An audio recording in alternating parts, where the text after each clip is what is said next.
প্রথম প্রশ্ন, এক বোনের প্রশ্ন। আসসালামু আলাইকুম ওস্তাদ। আমার স্বামীর রেস্টুরেন্ট ব্যবসা আছে এবং পার্ট টাইম ইমামতি করেন। একদিন ফোনে আমি কিছু ছবি দেখতে পাই যা আপত্তিকর। তিনি বলেন কাস্টমারদের এই কালচার, বিদেশের যে কালচার মেনটেন করতে হয়। কিন্তু দুইজন বিদেশি নারী মদ হাতে মাঝে সে বসে আছে জড়িয়ে ধরে, এতখানি বারবারি কালচারে নেই। এই অবস্থায় কি তার ইমামতি করা উচিত? আমি কি মসজিদ কমিটিকে বিষয়টি জানালে স্বামীর আনুগত্য থেকে বের হয়ে যাব? স্ত্রী ও সাবালক সন্তানদের মা হিসেবে আমার করণীয় কি? জাযাকাল্লাহু খাইরান।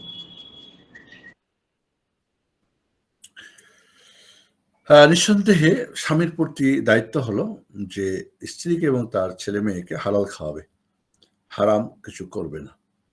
এবং অবশ্যই এটা পরকীয়ার অন্তর্ভুক্ত। কারণ একজন তার হালাল স্ত্রী থাকলে কোনো নারীর সাথে এই ধরনের জড়িয়ে ধরতে হবে, মদ খাওয়াতে হবে। যে রেস্টুরেন্টে মদও আছে আবার হালাল হারাম দুটি আছে, সেই রেস্টুরেন্ট ছাড়তে হবে। কারণ এখানে তার ইনকাম হারামও আসতে পারে। আর হারাম খেয়ে নিজেরই দোয়া কবুল হবে না, তো মুসাল্লিদের জন্য দোয়া কেমন হবে? তো যেহেতু বিষয়টা ইমামতের বিষয়, মূলত এই ধরনের কাজ করলে সে কি কাফের মুশরিক হয়ে যাবে? তার দিন ইমান নষ্ট হয়ে যাবে। ইমান নষ্ট যদি কাজ পর্যায়ে পর্যন্ত না যায়, তাহলে তার ইমামতি জায়েজ আছে। তবে এই ধরনের একজন চরিত্রহীন মানুষের পিছনে মানুষের নামাজ পড়াটাই বা কতটুকু উপযুক্ত, আর তার ইমামতি করাটা বা কতটুকু উপযুক্ত আমি জানি না। সে ইমাম কেমন আর মুক্তাদিরা কেমন, সবাই একই হলে তো বিষয়টা মুশকিল। সর্বোপরি যেটা বলবো যে এক্ষেত্রে আপনি আল্লাহর কাছে দোয়া করবেন এবং তাকে নাসিহা করবেন। এখন যদি আপনি তার ইমামতিটা নষ্ট করে দেন, তাহলে আপনাকেও নষ্ট করে দেবে, যেতে পড়বে। সেক্ষেত্রে আপনি তাকে সবর করেন, দোয়া করেন, নাসিহা করেন।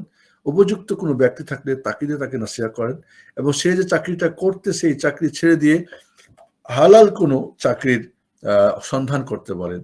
আল্লাহর কাছে দোয়া করেন, আল্লাহ রাব্বুল আলামিন ইনশাআল্লাহ একটা সুন্দর ব্যবস্থা করেন। দোয়া করি যেন দাম্পত্য জীবনে কোনো অশান্তি না আসে, আর হারাম থেকেও বাঁচে, হালালে আসে। এবং একজন ইমাম যেহেতু ইমামতি করেন, তাহলে তার জন্য এমন কাজ শোভা পায় না। তবে আপনি যেটা দেখেছেন সেটাকে গোপন রাখেন। একজনের যদি দোষ ত্রুটি গোপন রাখেন, আল্লাহ আপনার কিয়ামতের দিন গোপন রাখবে, দুনিয়াতে রাখবে ইনশাআল্লাহ। তো বিষয়টা আসলে এগুলো সাধারণত বিদেশে হতো, এখন দেশেই এগুলি হচ্ছে। অনেক ক্ষেত্রে আমাদের দেশের রেস্টুরেন্টগুলো তো এই ধরনের কাজগুলো হচ্ছে, খুবই দুঃখজনক। আল্লাহ আমাদের হেফাজত করুন। জাযাকিল্লাহ খাইর ওয়া বারাকাল্লাহু ফিক। বারাকাল্লাহ ফিক শেখ। এক ভাইয়ের প্রশ্ন। আসসালামু আলাইকুম শেখ। আমি বিদাতীদের সমস্ত মজলিস ত্যাগ করেছি আলহামদুলিল্লাহ। মাঝে মাঝে আমার প্রচুর একা মনে হয় এবং কষ্ট হয়, আমাকে নসিহত করুন। জাযাকাল্লাহু খাইরান। বেদাতীদের ছাড়তে হবে। ছাড়ার মধ্যে যদি ফায়দা থাকে, আপনি যে হেফাজত থাকলেন, ওদের ভাইরাস ঢুকলো না এবং ওরাও কোনো হয়তো হেদায়েতের পথ খোঁজ করবে। বাকি যদি তাদের সাথে মিলে এমন জায়গা হয় বা এমন কিছু জায়গা যেখানে গিয়ে আপনি তাদের নসিহা করতে পারেন বা তাদের হেদায়েত দিতে পারেন, সেক্ষেত্রে নিজেকে হেফাজত রেখে আপনি করতে পারেন ফেতনা মুক্ত হলে। এখন মনে রাখতে হবে, আপনার কিন্তু আপনাকে কবরে যেতে হবে, একলাই হিসাব নিকাশ দিতে হবে, যারটা আপনাকেই আল্লাহর কাছে আপনার বিষয়টা উত্থাপিত হবে। কাজেই আমি বলবো যে বাড়াবাড়িও যেন না হয়, ছাড়াছাড়িও না হয়। আমি জানি না যে আপনি বেদাতীকে ছাড়তে গিয়ে কোনো বাড়াবাড়ি আচরণ করেছেন কিনা বা অবস্থান নিয়েছেন কিনা, বা ছাড়াছাড়ি করে যারা কোনোটাই ভাবে না, বা কিছু খুবই সিরিয়াস, সবই কিছুই বাদ দেয়। তো সেক্ষেত্রে আমাদের মনে রাখতে হবে যে মধ্যম পন্থা আমরা অবলম্বন করি। যেখানে যতটুকু করা দরকার শরীয়তের বাউন্ডারি থেকে ততটুকু করবেন। আর একাকী যার আল্লাহ আছে তার একক কেউ নেই। যার বন্ধু আল্লাহ, এই পৃথিবীর কাউরি বন্ধু আর দরকার নেই। যে আল্লাহকে সবচেয়ে ভালোবাসতে পেরেছে, তার আর কাউরি ভালোবাসা না হলে কোনো সমস্যা নেই। তাই আমি বলবো যে আপনি আল্লাহকে ভালোবাসেন, সত্যের সাথে থাকেন। আপনি যাদের আপনি যেখানে সত্য বা যেখানে সুন্নাহ আছে, তাওহীদ আছে, আকীদা মানা, সেখানে হিজরত করার চেষ্টা করেন। ধন্যবাদ। বারাকাল্লাহু ফিক শেখ। এক ভাইয়ের প্রশ্ন। আসসালামু আলাইকুম শেখ। আমাদের গ্রামের মসজিদে মুসল্লিগণ জামাতে সলাত আদায়ের সময় কাতারের মাঝে ফাঁক রেখে দাঁড়ায়। অনেক বলার পরও এটা ঠিক করে না। মাঝে মাঝে যখন ফাঁক রাখা অবস্থায় সামনের কাতার পূর্ণ হয়ে যায়, তখন পিছনে যদিও কেউ একাকী এসে দাঁড়ায়, তাহলে কেউ কেউ বলে সামনে ফাঁকা রয়েছে, ঠেলে বা ধাক্কা দিলেই তো জায়গা হয়ে যায়। অনেকে এভাবে জামাত চলা অবস্থায় একাকী আসলে ওদের মতো অনুসারে চেপে সামনে দাঁড়ায়। আমার প্রশ্ন হচ্ছে, এগুলোর বিধান কি? জাযাকাল্লাহু খাইরান। ফাঁকা যদি এমন হয় যেখানে একজন দাঁড়ানো সম্ভব, দুইজনকে দুইদিকে সরিয়ে দিয়ে তো যাবে, এবং দুইজন মুসল্লিকে কষ্ট না দেওয়া। অনেক সময় দেখা যায় যে ওরা যেহেতু এটাই মনে করে আমাদের মাযহাব বা সুন্নত, পায়ে পা লাগাতে হবে না, কাঁধে কাঁধ লাগাতে হবে না, এবং হয়তো ফাঁক আছে, সেখানে গিয়ে ঢুকলে দেখা যায় ওদের কষ্ট হচ্ছে, এবং ওরা যেহেতু আন্তরিক না ব্যাপারটাতে, যারা আন্তরিক যে পায়ে পা কাঁধে গেলে তারা কিন্তু সরে যাবে সাথে সাথে, এমন যদি হয়। তো সেখানে যদি আসলে একজন লোক সেখানে ঢুকতে পারে, তার যে শারীরিক দৈর্ঘ্য, তো সে ঢোকার চেষ্টা করবে। কারণ সামনে কাতারে জায়গা থাকতে পিছনের কাতারে দাঁড়ালে একাকী তার নামাজ হবে না। মান সাল্লা খালফা সাফ ওয়াহদা লা ইউকবালু লাহু সালাতুহু, তার নামাজ কবুল হবে না। তাহলে একাকী দাঁড়াবে না, দেখবে সম্ভবপর সামনে জায়গা থাকলে সেখানে ঢোকার চেষ্টা করবে। আর যদি সেখানে দেখা যায় যে জায়গা একটু ঢুকতে গিয়ে দুইজনের সবারই কষ্ট হচ্ছে, ওরাও নারাজ হচ্ছে, আর তারা এই মাসলাটা মানেও না, সেক্ষেত্রে পিছনে দাঁড়াবে, কোনো সমস্যা নেই। যেমনটা হয়, এবং তারা এতে নারাজ হয়, অসন্তুষ্ট হয়, এবং জায়গা যথেষ্ট না হয়, সেক্ষেত্রে পিছনে একাই দাঁড়াবে, কোনো সমস্যা নেই, নামাজ হবে ইনশাআল্লাহ। জি। বারাকাল্লাহু ফিক শাইখ। একজন বোনের প্রশ্ন। আসসালামু আলাইকুম শাইখ। বিবাহের সাজের জন্য যে মেয়েরা পার্লারে যায়, এটা কি শরীয়ত সম্মত? এমন মাহরাম নারী ছাড়া অন্য নারী বিবাহের কনেকে সাজাতে পারবে কি? এটা কেমন, এ ব্যাপারে জানতে চাই। জাযাকাল্লাহু খাইরান।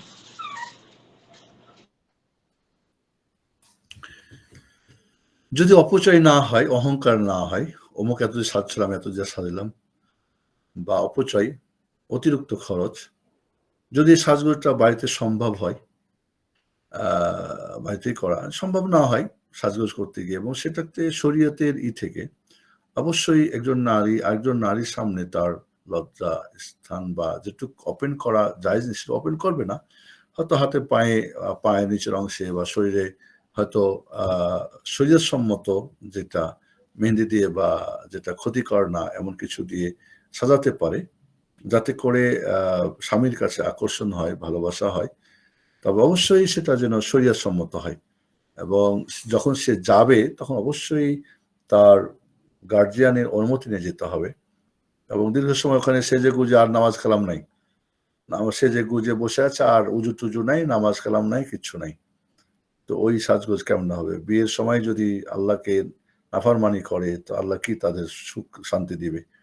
সেক্ষেত্রে হয়তো তারা এমন হতে পারে যে 2 ওয়াক্ত নামাজ একসাথে পড়ে নিতে পারে, জোহর আসর বা মাগরিব এশা পড়ে নিল, নিয়ে তারপরে সাজগোজ করলো। তবে এটা বলব যে যদি এটা অপচয় না হয়, অহংকার না হয়, এবং শরিয়া বিরোধী না হয়, এবং সেটা সাজগোজ করে, জায়েজ আছে, জায়েজ আছে, নারীরা সাজবে বিয়ের দিন, এটাই স্বাভাবিক। তবে সেটা যেন অতিরিক্ত না হয়, এবং সেটা কোনো অমুসলিমদের কালচারে যেন বা স্বদেশ যেন না হয়, সেটা মনে রাখতে, অথবা হয়তো কোনো পশুর ছবি বা কোনো ক্রুশের বা ইত্যাদি যেন না হয়, সেটাও খেয়াল রাখতে হবে। জি। বারাকাল্লাহু অনেক ফিক সময় শাইখ। দেখা যায় যে হয়তো আতর টাতর মেখে অনেকেই করে, সেটা হয়তো অন্যদের নাকে যাবে, বা যে অবাধ মেলামেশা হয়। তো অনেক সময় দেখা যায় যে অনেক ঘ্রাণ বা সুঘ্রাণ মেখে বসে থাকে, ওখানে ছেলে মেয়েরা যায়, সবাই ঘ্রাণ পাচ্ছে, সেখানে ব্যভিচারীর অন্তর্ভুক্ত হয়ে যাবে। তো এই জিনিসগুলি শরিয়া সম্মত যতটুক ততটুক করা যাবে ইনশাআল্লাহ। জি। বারাকাল্লাহু ফিক শাইখ। এক বোনের প্রশ্ন। আসসালামু আলাইকুম শাইখ। আজকের ক্লাসে কি হাসাব করলেন মোহরের ব্যাপারে? এটা মনে হয় হিসাব লিখেছে, যাই হোক। ডিনার 2,16,123, এটা আরেকবার বললে ভালো হয়। এবং মোহর বর্তমানে কেমন গ্রহণ করা সামঞ্জস্য? জাযাকাল্লাহু খাইরান। আমার ফারুক রাদিয়াল্লাহু আনহু বললেন যে তোমরা মোহর বেশি তোমরা বাড়াবাড়ি করো না। আল্লাহ নবী এটা যদি সম্মানজনক হতো, দুনিয়াতে আখিরাতে আল্লাহর কাছে তাকওয়ার হতো, তাহলে রাসূল এর চেয়ে বেশি করতেন। আল্লাহ নবী 12 উকিয়ার বেশি মোহর নির্ধারণ করেন নাই তার স্ত্রীদের বা মেয়েদের। 12 উকিয়া, 1 উকিয়া 40 দিরহাম। 1 দিরহামকে যদি 250 গ্রাম ধরি আমরা, তাহলে 40 দিরহামে কত হয়? 100। তাহলে 12 উকিয়া 1200। 1200 এটাকে যদি আমরা 11.66 দিয়ে আমরা ভাগ দিই, তাহলে 104 মানে ভরি হয়। 1 ভরির দাম বর্তমান মার্কেটে 2100 টাকা বাংলাদেশী টাকায়।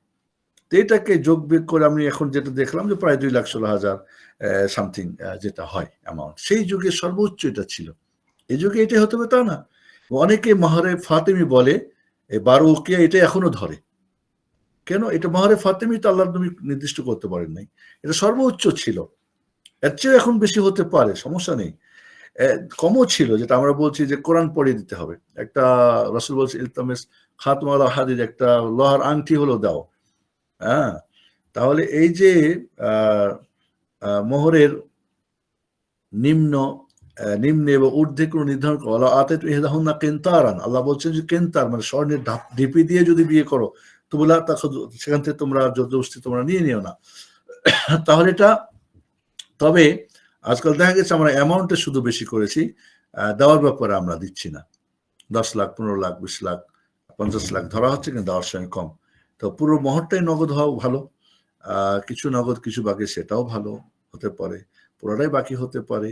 মোহর নির্ধারণ না করলেও মোহরে মিছিল দিতে হবে। ওই মেয়ের বোনদের বা খালা ফুফিদের মোহর কত, সেই ধরনের মোহর তাকে বাধ্য করতে হবে বা দিতে হবে। এটা ফরজ। এটা একটা হিসাব ছিল সর্বোচ্চ, রাসূল সাল্লাল্লাহু আলাইহি ওয়াসাল্লাম এটা করেছেন। সেই যুগে নিঃসন্দেহে তখন কি এত টাকা দাম হয়েছিল? তখন কি দিরহামের এত দাম আসলেই ছিল? হ্যাঁ? তাহলে একটা রূপো যদি আমি একটু যে ১ দিরহাম বা ১ দিনার ২৫০ গ্রাম বা এর মধ্যে কমও হতে পারে, কম বেশি একটা হিসাব আছে। তাহলে সর্বোচ্চ ছিল তখন রাসূল সাল্লাল্লাহু আলাইহি ওয়াসাল্লামের স্ত্রীদের বা মেয়েদের। আর ওইটা কিন্তু এখন একেবারে ছোট একটা অ্যামাউন্ট। তাহলে সেটা 10,000, 15,000, 20,000, একটা মুসহাফ কোরআন দিয়ে, যেকোনো দিয়ে, একটা গলার চেইন দিয়ে যেকোনোভাবে রাজি হবে, সেটাই হবে। জি। বারাকাল্লাহু ফিক শাইখ। এক ভাইয়ের প্রশ্ন। আসসালামু আলাইকুম শাইখ, বিবাহের সাথে সাথে যদি মোহর আদায় না করে, তাহলে কি স্বামীর জন্য স্ত্রী হারাম হয়ে যাবে? জাযাকাল্লাহু খাইর। না, মোহর দিতেই হবে, নির্ধারণ করতে হবে। না করলে, বললাম না, না করলেও দিতে হবে। মোহরের মিছিল যেটা, এবং পুরাটাই নগদ, পুরাটাই বাকি, কিছু নগদ, কিছু বাকি, স্থাবর, অস্থাবর, সোনাদানা, কাপড়-চোপড় এগুলিকে হিসাব করতে পারে, আ আসতে পারে। না, সে রাজি হলে তার গার্ডিয়ান তার জন্য হালাল হয়ে গেল। তবে ইন আহাক্কা মা ইউস্তাফা মিনাশ শুরুত ফিন নিকাহ আল মাহার। বিবাহের ব্যাপারে সবচাইতে যেই শর্তটা অধিক মানে আ পূর্ণ করা অধিকার রাখে, সেটা হচ্ছে কিন্তু মাহার। কাজেই সারা জীবন বাকি মোহর, যখন মরে গেছে তখন স্ত্রী বলছে আমার মোহর আনা দেয় নাই। আমার মোহর আনা না দিলে আমি তার জানাজা পড়তে দিব না, তাকে আমি দাফন করতে দিব না। আবার কিছু আহাম্মক আছে, আ কিছু কাপুরুষ যে বাসর রাত্রে স্ত্রীকে বলে আমাকে মাফ করে দাও। এটাও কিছু কালচার আছে কিছু কিছু এলাকায়। তো যদি এটাকে এইভাবে কালচারে, না এটা কালচার না, এটা আদত না, এটা ইবাদত। এটা ইবাদত। মোহর একটা ইবাদত, দেওয়া নেওয়া একটা ইবাদত। কাজে এটাকে আঞ্চলিকতায় চলবে না। এবং অনেক সময় এমনও শুনেছি যে ছেলে মেয়েকে বলছে, মেয়ে হয়তো কিছু বলে নাই। এই নিয়ে বিবাহ, সকালে ঝগড়া লেগে গেছে। সকালে ঝগড়া লেগে গেছে যে আ এই বিবাহ এখন কি, মানে মেয়ের বোনরা বা ভাবিরা বলছে, কেন মাফ করে নাই?" অমুক-তমুক, এই সেই। তো এটা ঠিক না মোটেই। জি। আ যদি তার নিয়ত থাকে দিবই না, তাহলে তো হালাল হবে না। নিয়ত আছে দিব, কিন্তু পরে দিব বা দিব, আ সেটা তো ঠিক আছে। ওকে। বারাকাল্লাহু ফিক শাইখ। এক বোনের প্রশ্ন। আসসালামু আলাইকুম সম্মানিত শাইখ। মাঝে মাঝে যদি স্বামীকে কাজের জন্য হেল্প চাইতে কোনো অর্ডার করি, যেমন কিছু কেটে দিতে বা কাপড় গুছিয়ে দিতে ঘরের কোনো কাজে, তাহলে কি গুনাহ হবে? জাযাকাল্লাহু খাইরান। আল্লাহ নবী আলাইহিসসালাম পরিবারের সহায়তা করতেন পারিবারিক কাজে, পাকশাকে, কাটাকুটা, ঝাড়ু টাড়ু বা কি আছে, ছাগল দইতেন বা কিছু গরম করতেন বা যে কোনো ধরনের সেলানি বা কাজে হেল্প করতেন। আজান হয়ে গেলে তিনি দ্রুত মসজিদে বের হয়ে যেতেন। তাই এটা দায়িত্ব একজন স্বামীর স্ত্রীকে সহযোগিতা করা। এর আগে একবার বলছিলাম না যে একজন ওয়াইফ আমার কাছে অভিযোগ করছিল যে সে কখনো কিচেন রুমে আসে না। তাই তাকে, বন্ধু মানুষ, ও কি আমার কোনো অফিসে যায় কোনোদিন? তাই বলে আপনি অফিসে যাওয়ার সুযোগ রাখতেন, তাহলে কি বাইরে থাকতো? দৌড়িয়ে যেত আমার অফিসে একবার করে। সুযোগ তো নাই। আর আপনার অফিসে যাওয়া তো নিষেধ বা একটা বাধা বা একটা আছেন। কিন্তু কিচেনের ঘর তো আপনার জন্য ওপেন। কেন যান না? যাই হোক, এই জন্যে হ্যাঁ, ছেলে ধরো, এটা কেটে দাও, এটা আমাকে হেল্প করো। বলবে না কেন? অধিকার আছে। হাজব্যান্ড যদি ওয়াইফ হাজব্যান্ডকে খুব খোলা মনে কিছু না বলতে পারে, আবার অনেক সময় দেখা যায় মানে আলালের দুলালকে কিছু বলছে আর তার মা তখন গরম হয়ে গেছে। বৌমা, আমার ছেলেকে কোনদিন এগুলি কাজ করে নাই, তুমি কেন করাচ্ছ? এ সমস্ত অনেক সময় মূর্খতা আমাদের সমাজে চেয়ে বসে আছে। হ্যাঁ, বলতে পারে এটা। সেটা একটাকে মনে রাখতে হবে, নির্দিষ্ট সুযোগ হতে পারে। একটা হলো কি যে ইলতেমাস বলে আরবিতে, মানে তাকে অনুরোধ করা যেতে পারে। যেমন ধরি একজন যদি ওয়াইফ স্বামীকে বলে, আমাকে এক কাপ চা খাওয়াতে পারবা তুমি আজকে? তো খুশি হয়ে যাবে। বা তোমাকে চা বানায়, তোমাকে প্রতিদিন খাওয়াই, তোমাকে চা বানানো, আজকে চা বানায় তুমি খাও। ভিন্ন হয়ে গেল। হাসব্যান্ড যদি ওয়াইফকে বলে, এগুলো আসবে আমাদের যে কিভাবে ইটা হবে, সম্পর্কগুলি মানে এই লেনদেনগুলি কিভাবে করতে হবে। যদি বলে যে হয়তো কাজ করেছে, টায়ার্ড হয়ে গেছে, বাচ্চা নিয়ে আছে, তোমার হাতে চা না খেলে আমার ভালোই লাগে না, আমি বাইরে চা খাই কিন্তু মজাই পাই না, তো দেখবেন দৌড় দিয়ে গিয়ে যথেষ্ট ব্যস্ত সব চা খাবে। এই যে বলে, একটা চা নিয়ে এসো তো, আর আপনি বাস মোবাইল টিপা শুরু করলেন, তো মেজাজ তো খারাপ হওয়ার কথা। তাহলে অর্ডার করা যেতে পারে, তার কাছে অনুরোধ করা যেতে পারে, যাবে, কোনো সমস্যা নাই ইনশাআল্লাহ। বারাকাল্লাহু ফিক শাইখ। এক বোনের প্রশ্ন। আসসালামু আলাইকুম সম্মানিত শাইখ। যে কলেজ বা ভার্সিটিতে ছেলে নেই, শুধু মেয়ে আছে, তবে পুরুষ শিক্ষক রয়েছে, সেটাও কি সহশিক্ষার অন্তর্ভুক্ত হয়ে যাবে? দয়া করে জানাবেন। জাযাকাল্লাহু খাইরান। স্বাভাবিকভাবে ছেলে মেয়ে একসাথে পড়লে যে ফিতনা হওয়ার আশঙ্কা রয়েছে, মেয়েরাই পড়তেছে কিন্তু টিচার হয়তো পুরুষ, সেক্ষেত্রে কম আশঙ্কা রয়েছে। আজকাল তো মেয়ে বন্ধুরা আরো বেশি ভয়ানক হয়ে গেছে মেয়েদের জন্য। ছেলে বন্ধুদের চাইতেও, ছেলে বন্ধুরা যেমন ভয়ানক, মেয়ে বন্ধুরাও অনেক মেয়ের জীবন নষ্ট করছে। মনে রাখবেন, মেয়েরা কিন্তু মেয়েদের বন্ধু হয় না। বন্ধু হয় না। ছেলেরা আর মেয়েরাও কিন্তু বন্ধু হয় না। ছেলে আর মেয়ে বন্ধু হয়, কি বলে, বন্ধু হয় না, হাজব্যান্ড ওয়াইফ হতে পারে। তাহলে এখানে বিষয়টা মনে রাখতে হবে যে যদি এখানে আমরা বলছি যে ফিতনা মুক্ত হয়, নিরাপদ হয়, হিজাব হয়, সেক্ষেত্রে হিজাব করতে হবে। কারণ পুরুষ যেহেতু, সে তো একজন নারীকে দেখা তার জন্য হারাম। ঠিক আছে? এই শর্ত যদি পাওয়া যায় তাহলে জায়েজ আছে। এবং অনেক সময় আছে যে অনেক সময় মেয়েদের এতে আরো বেশি ফিতনা, এমনও কিছু আছে মেয়েদের হোস্টেলে আরো বেশি ফিতনা, বড় মুসিবত। তো মূলত যদি ফিতনা মুক্ত হয় তাহলে জায়েজ আছে ইনশাআল্লাহ। অন্যটা হয়তো পাওয়া যাচ্ছে না, সেক্ষেত্রে জি। বারাকাল্লাহু ফিক শাইখ। এক ভাইয়ের প্রশ্ন। আসসালামু আলাইকুম ওয়া রাহমাতুল্লাহি ওয়া বারাকাতুহু। আমি একজন জেনারেল শিক্ষিত ছাত্র। আমি চাইছি নিজে দ্বীন শেখার পাশাপাশি কিভাবে পরিবারকে দ্বীনের দাওয়াত দেব? কিভাবে তাদের দ্বীন শিখতে উদ্বুদ্ধ করব? জাযাকাল্লাহু খাইরান। ধন্যবাদ। এরকম ছেলে সন্তান ঘরে থাকা ভালো এবং এরকম আমাদের হওয়া উচিত। আমরা সবসময় বলেছি ৩ টা ফরজ আমাদের প্রতি। নিজের সঠিকটা জানা, ২ নম্বরে মানা, আমল করা, ৩ নম্বরে এটাকে অন্যদেরকে জানানো এবং মানানো। আর নিঃসন্দেহে এটা সবচেয়ে অধিকার রাখে বাবা-মা, ভাই-বোনরা, আমার নিজস্ব আত্মীয়স্বজনরা, আমার স্ত্রী বা আমার হাসব্যান্ড বা আমার ছেলেমেয়েরা। তো এক্ষেত্রে জি, আপনি সঠিকটা শিখবেন এবং তাদেরকে শেখানোর চেষ্টা করবেন। প্রথমত আপনি আদর্শ হবেন। আপনি নিজে আমল করবেন, আখলাকের কথা বলবেন, নিজের আখলাক ঠিক করবেন, মুআমালাতের কথা বলবেন, নিজের মুআমালা ঠিক করেন। আপনি তাদের জন্য একটা বাড়িতে লাইব্রেরি করেন, একটা যৌথ পাঠ করার চেষ্টা করেন, সপ্তাহে ২-১ দিন সবাইকে নিয়ে বসে সেই আপনি পরিবেশ সৃষ্টি করেন যে আমরা একটু করে পড়ি। তাদের জন্যে হয়তো কোনো ভালো আলোচনা হচ্ছে, সেখানে তাদেরকে সম্পৃক্ত করে দেওয়া, কোনো ভালো একটা আলোচনা তাদেরকে দেওয়া, কোনো হার্ড কপি বা সফট কপি দেওয়া। আর এইভাবেই, এবং সর্বোপরি সবচেয়ে বড় আল্লাহর কাছে দোয়া করা, রব্বি জালনি মুকিমাস সালাতি ওয়া মিন যুররিয়াতি রব্বানা তাকাব্বাল দুআ, রব্বি জালনি মুকিমাস সালাতি ওয়া মিন যুররিয়াতি। ইব্রাহিম খালিল যদি এই দোয়া করেন যে আল্লাহ আমাকে এবং আমার সন্তানদেরকে নামাজ প্রতিষ্ঠাতাকারী বানাও, তাহলে আমরা কি করব? দোয়াটা সবচেয়ে বড় হাতিয়ার। বিরোধিতা করবে হয়তো আপনার কেউ, মা মানছে বাবা মানছে না, বাবা মানছে মা মানছে না, ভাই মানলে বোন মানছে না, বা এই ধরনের আপনাকে তখন দোয়া করতে হবে। দেখতে হবে ছোট কারা, তাদেরকে আগে টার্গেট করেন, নারী কারা, তাদেরকে টার্গেট করেন, তারা সহজ হয়, সরল মনে হয়। এরপরে এইভাবে আস্তে আস্তে আপনি চেষ্টা করেন। আপনি পারছেন না নিজে, তাহলে কোনো কাউকে, কোনো একজন বিশ্বস্ত ভালো যিনি বুঝাতে পারেন, সেগুলো। এখানে সবচেয়ে বড় যে পরিবারে যদি আপনি কিছু হেল্প করতে পারেন, যখন আপনার কিছু ওখানে হেল্প পাবে এবং আপনার মাধ্যমে পরিবারের কিছু ভালো পাবে, হয়তো আপনি ঘুরে বেড়াচ্ছেন, ছোট ভাইকে তো আপনি পড়াতে পারেন, ছোট ভাইকে দেখা যাচ্ছে টিউশনে দিয়ে ওকে টাকা দিতে হচ্ছে, আপনি নিজেই পড়াতে পারেন, না দিতে হবে, আমি তোমাকে পড়াই বাবু, ভাই আসো, দেখবে যে না ও তো আমার পরিবারের কাজে আসছে।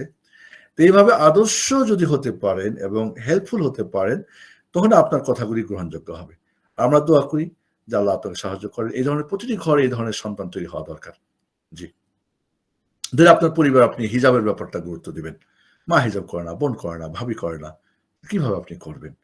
তাহলে আপনাকে দেখতে হবে কে এখানে, হয়তো আপনার বোন ছোট, তাকে বলতে পারেন, বা আপনার হয়তো একজন ভাবি বা আপনার মা সবচেয়ে কাছে, তাকে হয়তো বোঝা, একজনকে করলে হয়তো তার দেখা থেকে আরেকজন হবে। এইভাবে আমরা শুরু করবো। আকীদার ব্যাপার হতে পারে, কোরআন শিখার ব্যাপার হবে, আপনি হয়তো কোরআন শিখার ব্যাপারে সবাই একমত হবে, ঠিক আছে আমি কোরআন শিখাবো। আমি তো বলি আমার ডিজিটাল পদ্ধতিতে কোরআন শিক্ষার বইটা যদি আপনি পড়েন, কোর্সটা আপনি করেন, দেখবেন আপনি ১০ জনকে শিখাতে পারবেন। সবাই কোরআন শিখার ব্যাপারে আগ্রহ প্রকাশ করবে। বাড়ির মধ্যে আপনি শুরু করেন, আসো তোমাকে শিখাবো, সে আশ্চর্য হবে কি তুমি কোরআন পড়াতে পারো, হ্যাঁ বলে আমি পারি, হুজুরে যেতে নাই, দরকার নেই। এইভাবে আমরা কিছু পজিটিভলি যদি ভূমিকা পালন রাখতে পারি পরিবারে, তখন আমাদের গ্রহণযোগ্যতা হবে। আশা করি ছেলে হোক, মেয়ে হোক, নারী হোক আর পুরুষ হোক, যারা বিশেষ করে স্কুলে পড়ছেন, কলেজে পড়ছেন, আপনাদের ইনশাল্লাহ এখন মেধা অনেক ফাস্ট, এবং অনেক ফাস্ট দুনিয়া এখন, এবং অনেক সোশ্যাল মিডিয়া অনেক বেশি, সেক্ষেত্রে আপনি একটা গ্রুপ করতে পারেন, তাদের সাথে কিছু ছোট ছোট মেসেজ দিতে পারেন। আল্লাহ আমাদের তৌফিক দান করুন। ধন্যবাদ। বারাকাল্লাহু ফিক শাইখ। এক ভাইয়ের প্রশ্ন, আসসালামু আলাইকুম ওয়া রাহমাতুল্লাহ। শাইখ, একজন লোক মাঝে মাঝে টাকা ধার নেয়, তবে আমি তার কাছে টাকা নিতে ভয় করি, কারণ সে হারামভাবে টাকা রোজগার করে। আমি কি আমার ধারের টাকা তার থেকে নিতে পারবো? জাযাকাল্লাহু খাইরান। আপনি ধার দিয়েছেন, সে যেখান থেকে দেখ আপনার জন্য হালাল। আপনি ধার দিয়েছেন, আর সে হালাল থেকে বা হারাম থেকে যেখানে দেখ, আপনি যখন মালিক হয়ে যাবেন আপনার জন্য হালাল ইনশাআল্লাহ। আর সেক্ষেত্রে তবে এই না যে আপনি হালাল দিয়ে তাকে হারামের পথ উন্মোচন করবেন বা অবশ্য হারাম নিতে থাকবে, হারাম নিতে করে তা না। যদি দেখেন যে না আপনার হেল্প নিয়ে এসে হারামের পথে আরো যাচ্ছে, না আপনি দেওয়ার আগে বলবেন আপনি হারামে যেতে পারবেন, এটা বন্ধ করে তাহলে আমি দিব, নাহলে আপনাকে দিব না আমি। বা আপনি অন্য কোনো, সরাসরি না বলতে পারলে আপনি অন্য কোনোভাবে আপনি একটা অজুহাত দেখে না করে দিবেন। তবে আপনি দিয়েছেন, এখন আপনি নিবেন না যে ও তো হারাম থেকে আমাকে দিবে না। সেক্ষেত্রে আপনি যেহেতু ওকে ধার দিয়েছেন, এটাই না যে তাকে আপনি, ও এমনি আপনাকে দিচ্ছে। জি। বারাকাল্লাহু ফিক শাইখ। আজকের ক্লাসের শেষ প্রশ্ন, এক ভাইয়ের প্রশ্ন, আসসালামু আলাইকুম সম্মানিত শাইখ, কেউ এসে বলে তাকবীর এবং সবাই বলে আল্লাহু আকবার, এটা কি বিদআত যেমন কনফারেন্স মাহফিলগুলোতে হয়? জাযাকাল্লাহু খাইরান। উৎসাহ দেওয়ার জন্য তাকবীর দেওয়া জায়েজ আছে। তাকবীর মানে আল্লাহু আকবার বলো, নারায়ে তাকবীর যেটা আমরা বলি, নারা মানে সমস্বরে যে একটাকে, নারা বলি না, নারা তাকবীর, নারা আরবি শব্দ, নারা মানে দেওয়া, মানে ধ্বনি দেওয়া আর কি, একই সমস্বরে। তো অনেক সময় দেখা যায় এই নারাগুলো অতিরঞ্জন হয়, বাড়াবাড়ি হয়। যদি কোনো আনন্দের খবর হয় তখন তাকবীর হতে পারে, কাউকে উৎসাহ দেওয়ার জন্য হতে পারে, স্বাগতম জানার জন্যে নারা দেওয়ার সিস্টেম নাই শরীয়তে। আহলান সাহলান মারহাবা, ওয়েলকাম যেটা আমরা বলি হতে পারে। কিন্তু উৎসাহ দেওয়ার জন্যে আমাদের দেশে এখন একটা যেন ফ্যাশন হয়ে গেছে। এবং একবার আমি এক জায়গায় গেছিলাম, এক বক্তা দেখি ওয়াজ করে একটা তাকবীর দিলে ৭০ কি যেন নাকি হয়, এরকম কিছু ফজিলত বলতেছিল।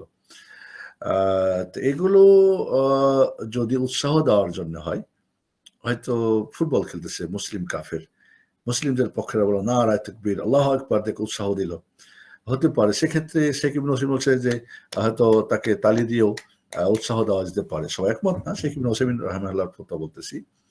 সেটা কিন্তু কাফেরের পক্ষেও লাগাবে, দুই কাফেরের পক্ষে দুই দল হয়ে মুসলমানরা আবার মারামারি বা তাকবীর লাগাবে, সেটা জায়েজ না।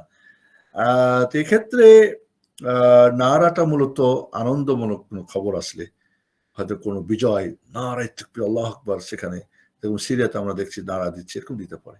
ওয়াজ মাহফিলগুলিতে যেটা হয় তিরঞ্জন হয়, এবং দেখেছি এখানে তকবীরগুলো একটা কোনো আলোচনা করতেছে, ওই আলোচনাটা একটু খুব মানে ইয়ে লাগছে, জোশে ওঠে, নারায়ে তাকবীর, কি দরকার নারা তাকবীর, কি তাকবীর দেওয়ার দরকার আছে? তো আমার মনে হয় এটা কিছু বাড়াবাড়ি আছে আমাদের সমাজে, এগুলি পরিহার করা উচিত। ঠিক আছে তাহলে। বারাকাল্লাহু ফিক শেখ। আর কোনো প্রশ্ন নেই শেখ হাসির কাছে। ওকে, ধন্যবাদ। ইনশাআল্লাহ আমরা উম, পরবর্তী ক্লাসে আমরা ইনশাআল্লাহ আলোচনা হয়তো দাম্পত্য জীবন সুখ হওয়ার জন্য আমরা কি কি টিপস আমরা আছে, এবং সমস্যা হলে সমাধানের জন্য কি করব আমরা, এই দুইটা পয়েন্ট খুব গুরুত্বপূর্ণ। আসলে এক একটা পয়েন্ট আলোচনা করলে তো অনেক লম্বা আলোচনা হওয়া দরকার। এখন ওয়াইফের হক হাজবেন্ডের উপর আলোচনা করেছি, হাজবেন্ডের হক ওয়াইফের উপরে করা হয় নাই। সেটা আমরা সংক্ষিপ্ত শুধু পয়েন্টগুলি বলেছি, একই ধরনের পয়েন্টগুলো একটা একে অপরের।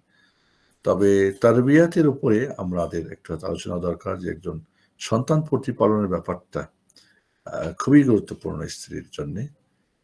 আর স্ত্রীকে বর্তমান যুগে দিনই দুনিয়ার কল্যাণ মঙ্গলে রাখা, এই বিষয়টা খুবই গুরুত্বপূর্ণ আমি আজকে বলবো।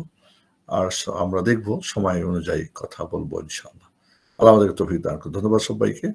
আসসালামু আলাইকুম ওয়া রাহমাতুল্লাহি ওয়া বারাকাতুহু। সুবহানাকাল্লাহুম্মা ওয়া বিহামদিকা আশহাদু আল্লা ইলাহা ইল্লা আনতা আস্তাগফিরুকা ওয়া আতুবু ইলাইক। ওয়া আলাইকুম আসসালাম ওয়া রাহমাতুল্লাহি ওয়া বারাকাতুহু। জাযাকাল্লাহু খাইরান শেখ।